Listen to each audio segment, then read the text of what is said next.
Welcome back to the third and final video of our series, Effective Communication.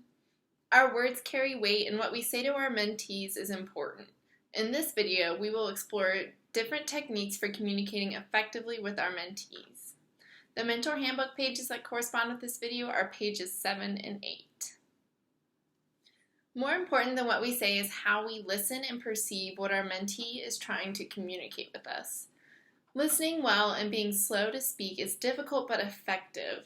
It can be tempting to want to jump in and give advice or speak just to fill those awkward silences, but there's real value in learning how to listen well. Active listening is a technique that seeks to understand beyond just the words, meaning active listeners consider things like context, body language, and tone of voice, and they use this information to more comprehensively understand what the speaker is saying. On page 7 of the handbook, I've outlined 5 tips for active listening. The 2 I want to highlight in this video are paraphrasing and clarifying. Because active listeners want to seek to understand, paraphrasing and clarifying are crucial techniques. Paraphrasing means repeating what you've heard the speaker communicate back in your own words. The reason paraphrasing is important is because sometimes the real meaning of what your mentee is saying can get lost, and you might be thinking they mean one thing when they're actually trying to say something completely different. Similar to paraphrasing, clarifying helps the listener to fill in the missing details. Active listeners can clarify by asking the speaker if they understand their message correctly and by asking the speaker to elaborate on anything that might have been unclear in their message. Active listening is a skill that can be improved with practice, and I would encourage you to practice active listening techniques in your everyday conversations. And then it will come more naturally when you start meeting with your mentee. The important thing to remember is, as a mentor, listening and seeking to understand your mentee is more important than jumping in to respond. When working with your mentee, there may be certain topics, questions, language, or actions that make you feel unsure or uncomfortable. Being able to share your boundaries is important in a relationship. And while it can feel uncomfortable to communicate our own boundaries, doing so will help your mentee learn how to express their boundaries in a safe and clear way.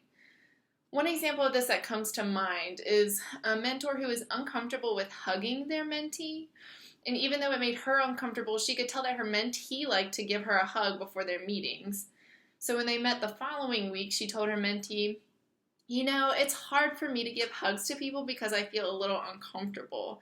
But I really love our time together, and I was wondering if instead of hugging before our meetings, maybe we could come up with a super special handshake that only you and I know. Because I get so excited to see you before our meetings, but it's hard for me to give hugs. And this will be something special we can do together." I love this example because the mentee, 1, knew what her personal boundary was, 2, communicated it to her mentee, and 3, came up with a positive alternative to the hug that still gave her mentee something special to look forward to before their meetings. Communicating healthy boundaries helps the relationship to further develop mutual trust and connection. And remember, a really important outcome of sharing our own personal boundaries is that it helps our mentees know how to effectively communicate their own boundaries.